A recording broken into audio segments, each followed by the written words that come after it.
Namaskar, all of you. Welcome to new session today. A couple of details about what we discussed so far.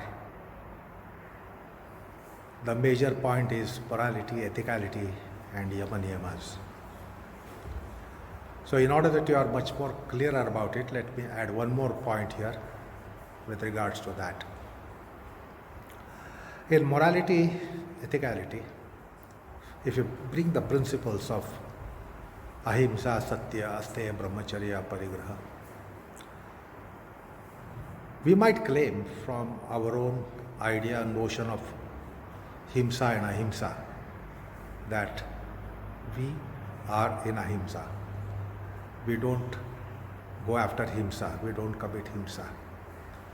Morally, ethically, we are practicing ahimsa.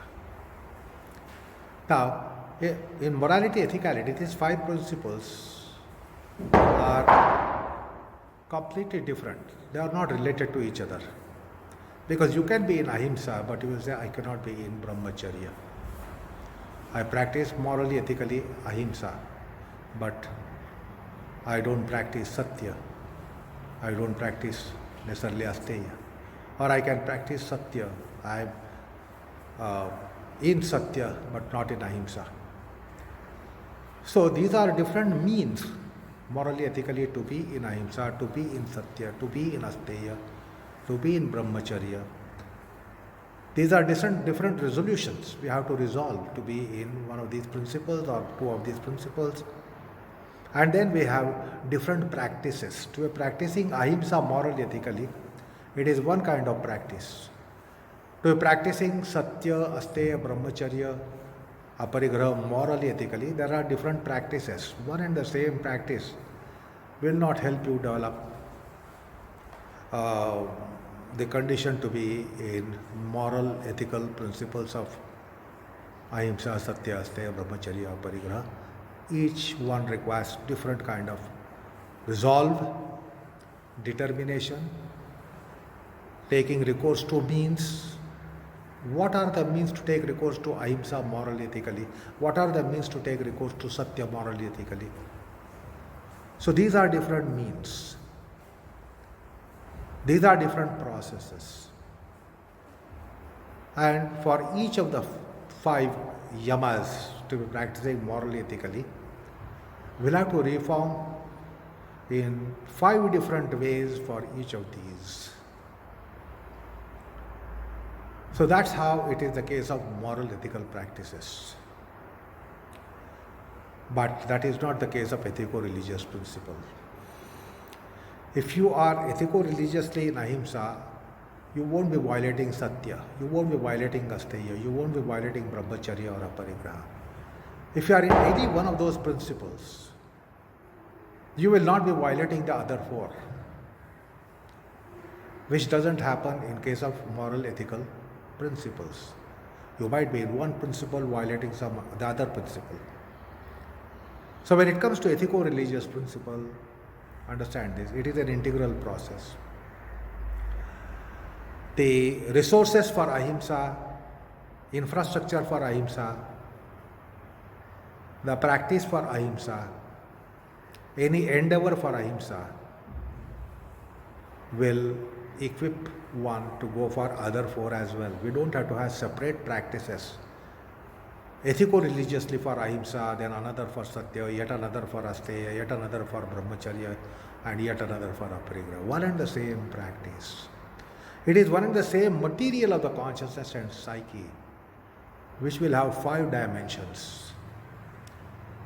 So as far as ethico-religious principles are concerned, you can't say I am in ahimsa but not in satya. I am in ahimsa but not in asteya. I am in ahimsa but not in brahmacharya. I am in ahimsa but not in aparigraha, which can happen in moral, ethical schemes. You can be in one violating others. If you violate one, it doesn't mean that you are violating all the other four. But in case of ethico-religious principles, that is not the case. The sadhana for all the 5 yamas and even niyamas and even later asana, pranayam, pratyahara, dhyana, dhyana, samadhi is nothing but build up sattva. Build up sattva guna. Build up the essence. So that's why it is called Sat Sangha.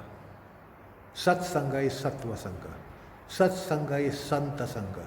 Sat Sangha is Satya Sangha.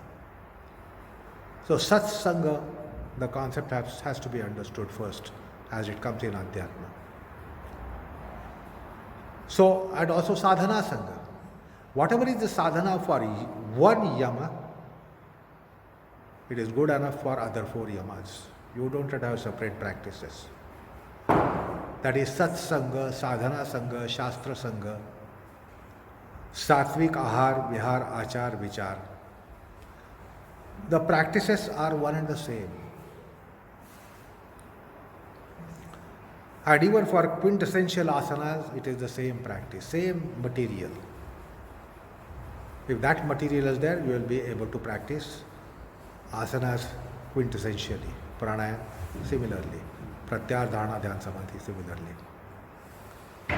So that is why there is a broader scheme of Sat Sangha, Sadhana Sangha, Shastra Sangha and Satvik Ahar, Vihar, Achar, Vichar.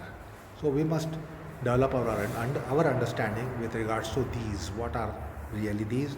What are the nuances? What are the implications? The point is, in morality, ethicality, you can practice one. And in practicing one, you can be violating other 4 or any of the other 4. While in ethico-religious principles, you can't be doing that. If one is violated, all are violated. If one is practiced ethico-religiously, others too are practiced. Because yoga is all integral process. So that is another difference between the two. So this is the clarification I wanted to give. Now we are proceeding to our session today. Formally, we embark upon it. What are we going to discuss today for our education? Like yesterday, I would suggest that you get into the same positions which you tried yesterday. Either Shirshasana or Bharadwajasana or Utthita Hasta Padasana. Now yesterday we saw the preparatories and we did it from the spinal paradigm, back paradigm. Today also we will stick to back paradigm and spinal paradigm. However, let me tell you, what you did yesterday from spinal porthole, back porthole, if you do it from the brain porthole, you will have a different constitution of other processes. Whatever yesterday we tried to experiment, understand, comprehend. That was done from spinal paradigm, spinal centricity. Now you can try the same from head, brain, face, skull. Connectivity, relativity, associated conditions, needed conditions, body set, breath set, mind set, addressals. So these were this was the skeleton of yesterday's session. That was done from spine and back. Today I am suggesting you can do from brain. It will be different negotiation, different scheme, different process. However, today we are again going back to spine and back. But we are trying to explore the thought matter, because unless we have thought matter, suitable thought matter, compatible thought matter, meditative worthy thought matter, we will not be able to get to meditativity. So let us see how it can be done, how we can collect sumptuously the thought material which can escalate into the processes of pensivity, reflectivity, meditativity. So get to your position, get to your posture, one of the three postures. You may change the sides on your own. You may change the postures also between these three. You can be also changing. There are three options. That is up to you. Now, usually our indoctrination, which we have got it ourselves, it is not that we have been indoctrinated like that, but we have got indoctrinated like that. Listen to this statement carefully. It is not that we were all indoctrinated like that, but most of us have got indoctrinated like that because of subjective element of psyche, consciousness, comprehensions, dispositions, mind stuff. Then when we get into the pose, what usually we consider is, what we examine is, how I done? What have I done? What is yet to be done? What is what needs to be done?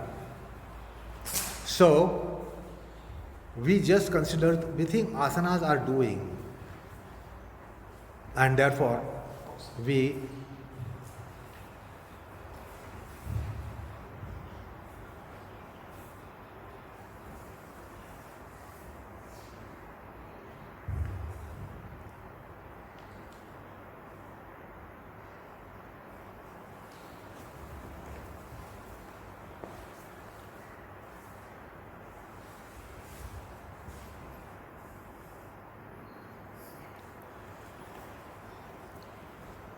therefore our habit is, and the instructions also are pertaining to our activities. What should we do? What are we supposed to do? What is it that we have done? What is it that has to be done? What is not yet done? What needs to be done? Because we think yoga is all doing and doing and doing, because we have a strange idea and notion that yoga is activity process. Yoga is action. Yoga is activity. Yoga has to be done. So this is the verb that we attach to our endeavor in yoga. That is why we put a question to someone, do you do yoga? I am doing yoga. Do you do yoga? Everyone should do yoga. It is good to do yoga for everyone. We believe that it is doing endeavor, and there is that major flaw. Sooner or later, we have to understand that it is not just have a checklist and go on checking what have I done, what I should be doing, what may be done, what can be done, what is yet to be done. Rather than going for doing and checking what we are doing, since we are prepared in the realm of sensitivity, awareness, activity, we should now put a question. Now when you are doing your position or in your posture, what am I sensing? What am I feeling? What am I knowing? So rather than putting that question every time, have I done, have I done, have I done, and what have I done? Why not put this question, what am I knowing? Because we are working with sensitivity, we are working with awareness. So this question should now gain prominence in our dynamics. What am I sensing, feeling, experiencing, and what am I knowing? Now from the spinal paradigm, as you are doing, try to understand what am I knowing by interaction of my spine with the rest of the trunk, interaction of my back with the rest of the body. Try to know, rather than just trying to do it by technical process of accomplishment. Put a question, what am I knowing about the interaction of my spine and back with the rest of the body? interaction of my breath and the spine, my mind awareness and the spine, the breath and mind, their interactions, the body, mind, breath, their mutual interactions. Let's try to understand what are we knowing here. So knowledge process is so important. So we must develop this habit of putting a question of what am I knowing, which is based on sensitivities, awareness, perceptions. So we will be getting hold of knowledge, material, matter in our process. What am I knowing? Now in what am I knowing, there are three things. Something is known, something is knowing, and there is a knower. Therefore, we will collect some database, information base with regards to knowledge, with respect to the done entity, the doing instrumental entity, and the doer subjective entity. What do I know about my own state, my mental state, my psychological mental state, my emotional state? What do I know about it, about my own state? Like somebody can see your posture and your teacher can tell you where you are wrong and where you are right, and how much you are wrong and how much you are right. But then, when it comes to your own subjective state, it is only you can do it. How is your subjectivistic state? Am I clear? Do I have clarity? Am I quiet? Am I relaxed? Am I in the knowledge process? So, point is, we must develop this habit of putting a question, what am I knowing? Now go about the scheme that we saw yesterday and negotiated yesterday. Now this is associated body, mind, breath conditions. So address the associated body. What do I know? When I am trying to address my body matter, body organs, body parts, what do I know? Then comes the breath considerate condition and breath set addressal. Then again, it will be changing, the matter will be changing as to what we know with regards to breath, breath matter, breath set. Similarly about the mindset. Mind considerate condition, mind set addressal. What do I know about my mind? So there is a knower knowing entity. So let's try to collect some material, matter, information, database for the knower entity, which is knowing. Then the knowing entity on the anvil. How is the knowing? Perception, sensation, cognition, memory.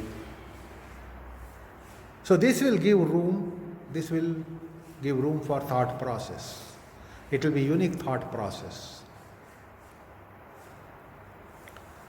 Then about the known. So there will be again tripartite constitution of knower, knowing, known. Their interplay, their interactions. So what is the thought substance, thought matter, when you are trying to objectively look at the known entity? Knowledge about the known, the thought about the known, the thinking about the known. And how is the thinker when the known is being known? Or the thinking is being known? How is the knower? What is the role of the knower? What is the profile of the knower? So getting the known on the anvil, let us see the thought process with regards to knowledge, experience that comes in. We certainly experience something while we are doing our asana, but we do not give importance to that. We don't look at it as a thought locus, thought resource. So let's try to understand what is the thought when we are objectifying the known. What is it that is known?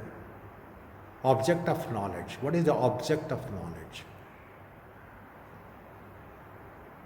Then alternately we'll have to get onto anvil the knowing, the instrumentalities. So that will be a different knowledge base, because the knowledge is with regards to which is with regards to knowing. Then the subjective entity, the knower itself.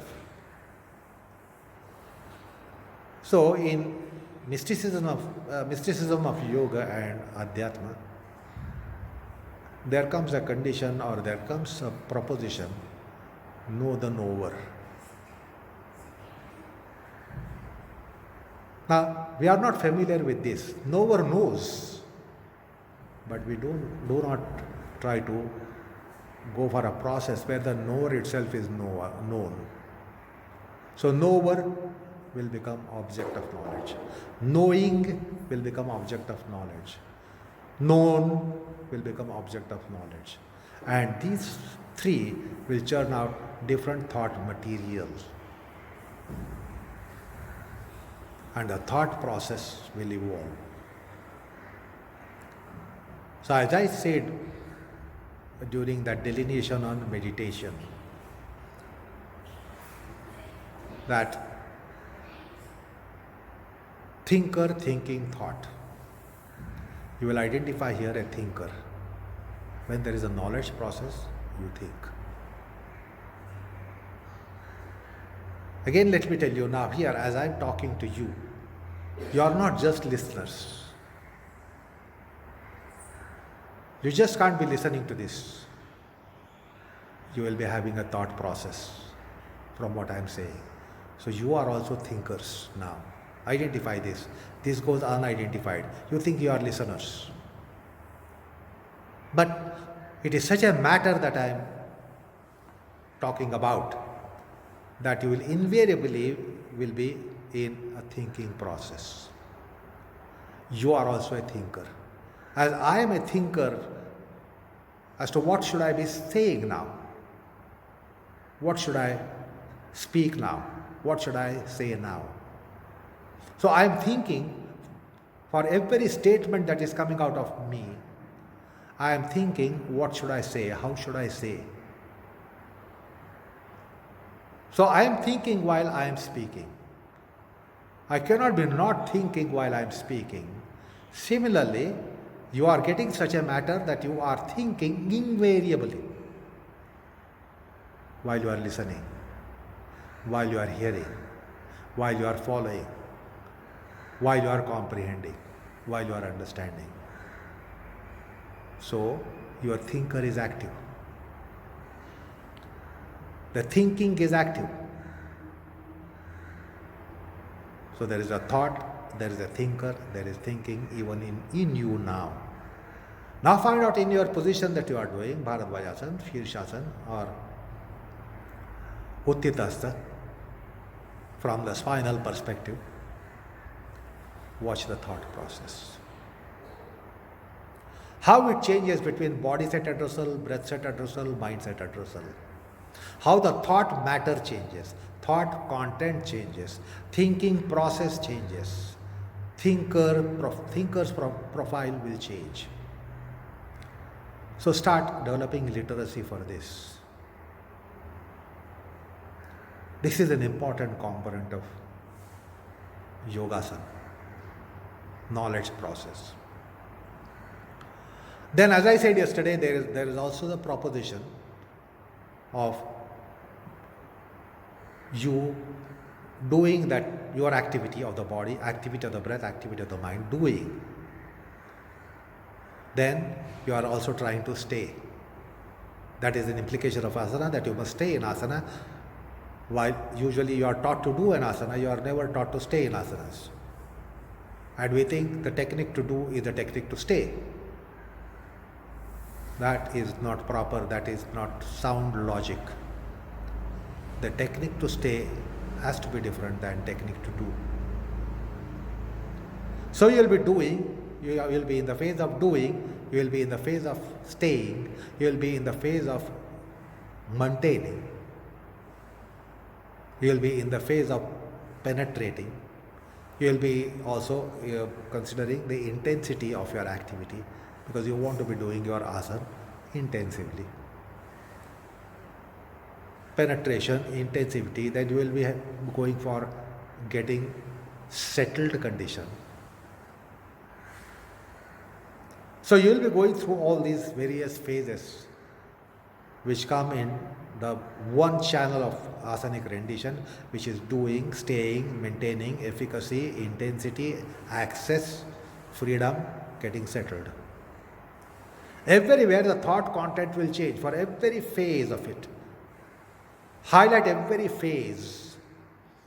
Your thought content will change, thought process will change, thinker profile will change. Then on the another channel, what do we do?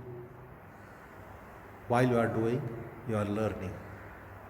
Are you merely doing your Bharadvajasana, merely doing your Shirshasana, merely doing your Utthitasta? You are learning because of knowledge process here. You are studying, there is something to study. So you will be going through the phases of doing, learning, studying, understanding, comprehending, and various processes required, such as perception, cognition, analysis. And then you will be going for a settled condition by knowledge process. So in both the processes, the knowledge matter will change. Try to explore this. While you practice on your own for some sessions, try to understand how the knowledge matter will change. In all the phases, doing, staying, maintaining, intensity, efficacy, freedom, getting settled. On the other hand, doing, learning, studying, understanding, which implies experimentation, which implies observation, analysis, perceptions, thought process, then going for a settled condition. Everywhere the thought matter will change. Mark that. Explore that. In sessions they will be practicing for this particular lesson. So you will certainly find that again there is enormous material for the triad which we considered in meditation. Thinker, thinking, and thought. And it will be more pronounced when you have this proposition, the knowledge process. What do I know?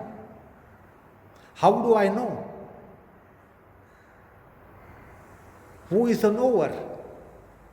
Who is the knowing entity, instrumental entity, which is like your awareness, your mind, your intellectual process, your emotional process, your mental process, your memory process, your cognition process, your perceptive process. So these are all instrumental entities which are constituting the knowing, the thinking. And then there is a thought itself. The thought matter also will be changing for every phase that you negotiate in a classical asana. Asana is not just doing.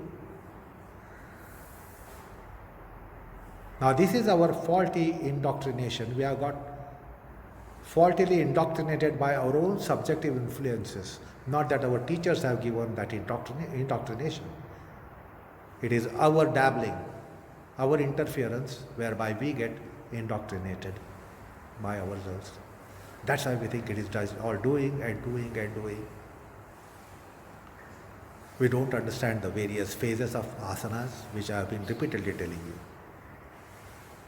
So you will see that there is a lot of material for meditation, meditativity.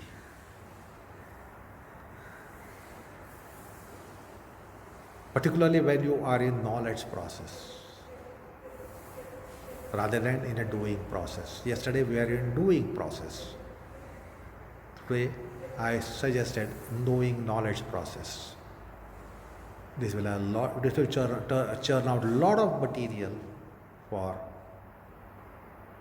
meditativity, where there is thought about thinker, thought about thinking, thought about the thought. There is thought of the thought, there is thought of thinking, about the thinking, there is thought about the thinker. That's how there are meditativity potentials in asanas because of this process. So with that, I want to end the precept here today. However, I will go for one question which has come to me. Somebody has this question: what do the asanas do beyond something physical and something spiritual? Because then we know that asanas do something for physical, and then some of us have the idea that asana do something for spiritual as well. But this question is, apart from the two, what do the asanas do? That means the person deems that that person knows as to what asanas give benefits to physical, how physical is beneficiary. The person also seems to be deeming, assuming, presuming that person knows that it does something for spiritual, that spirituality is also a beneficiary. But the person wants to identify if there is any other benefit apart from physical benefit and spiritual benefit. The first thing here, I don't know what the person means by spirituality. Well, when the person assumes that there are benefits to spirituality in a person, there are spiritual benefits through asanas, I want the person to put a question for herself or himself. What do I consider by spiritual? Because now it has become fashionable to be using that yoga is physical, mental, spiritual, so that it can be put into a bracket that it is holistic. But there is a flaw in the very word spiritual. I suggest the person to go back to dictionary and try to understand what is spiritual. There are two meanings to it. One is to do something with the spirit. That's also spiritual. And then something to do with what they call as soul. The soul and spirit both are, if I may say so, biblical concepts. Yoga is not going for any spiritual. There is nothing like spiritual evolution, spiritual evolvement, spiritual benefit, spiritual conditioning. Because what we consider is the self. The self metaphysically doesn't look for any benefit. The self doesn't have any benefit, doesn't seek for any benefit. No benefit can be given by it, to it. No benefit it will give. Metaphysically, that's the entity called self. He is neither the taker nor the giver, nor the beneficiary nor the benefactor. So, the word, more precise, proper word would be Adhyatma.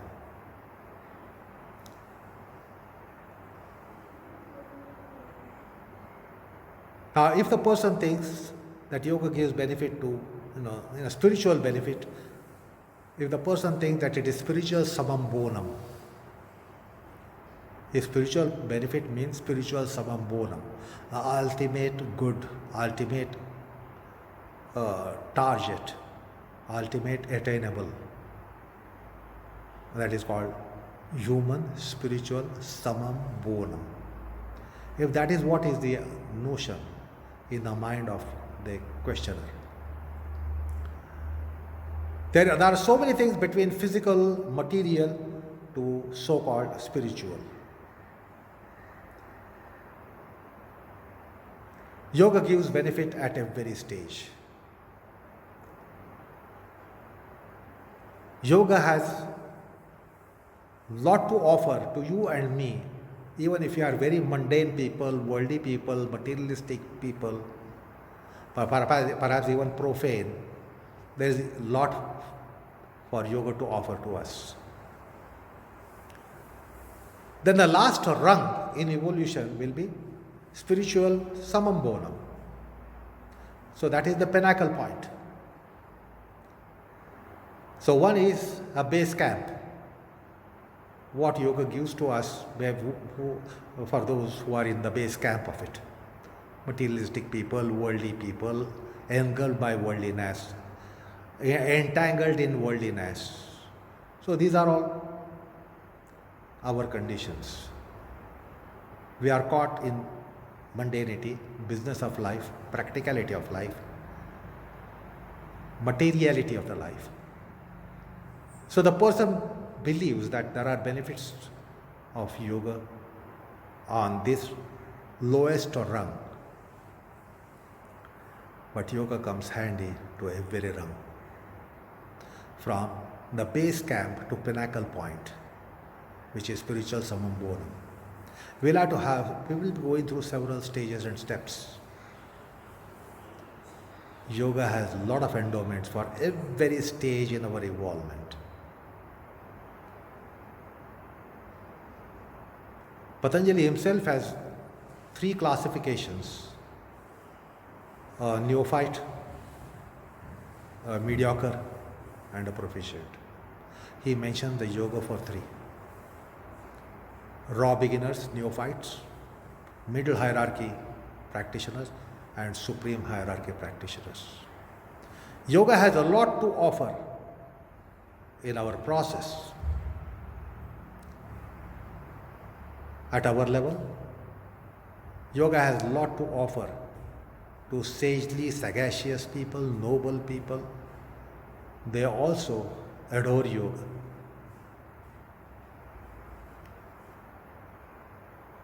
They look at yoga with reverence because there is much in yoga for them to be getting out of it. So it is you and me. Then those are better in nobility, better in evolvement of consciousness. They do also get from yoga. There are endowments from yoga. Then there are some exalted people. For us, they are yogis. We call them yogis. In our assessment, they are yogis. Yogis also get a lot of endowments, lot of bounties from yoga. There will be certain people as yogis to yogis. Some people are yogis to us, but yogis will look at some other people as yogis to them. They know they are way ahead of them. They will also be having bounties. So there will be various levels of consciousness as we evolve. At every level, yoga has something to offer. That is why yoga has been compared to Kalpa Vruksha, which grants all boons. Those who are trading on the path of nobility, those on the path of dharma, those in the path of yoga. Ultimately, there will be something for the culminative phase of yogis who are about to get emancipated. Who Patanjali's text has matter for every hierarchy of yogi, every stage of evolvement of consciousness will have something from Patanjali's scheme of things. We revere Patanjali. Someone like Jnaneshwar, Yagnavalkya, Vyasa, they also revere Patanjali. It is because Patanjali offers for each one. So that's how Patanjali's system is rich in endowments. From the base camp where we are, all of us are, to someone is about to reaching the pinnacle point. Yoga has something to offer for everyone.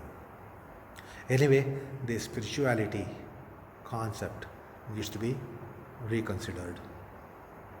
Spirituality concept is single dimensional. But in our tradition, we don't have anything like spirituality. We have something called Adhyatma. And Adhyatma is tri-dimensional. You just can't be going after Adhyatmic pursuit.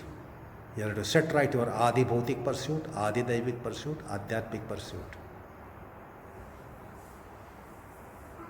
So that is how the tradition has given us the wisdom and has given the road map to go on the path of evolution of our consciousness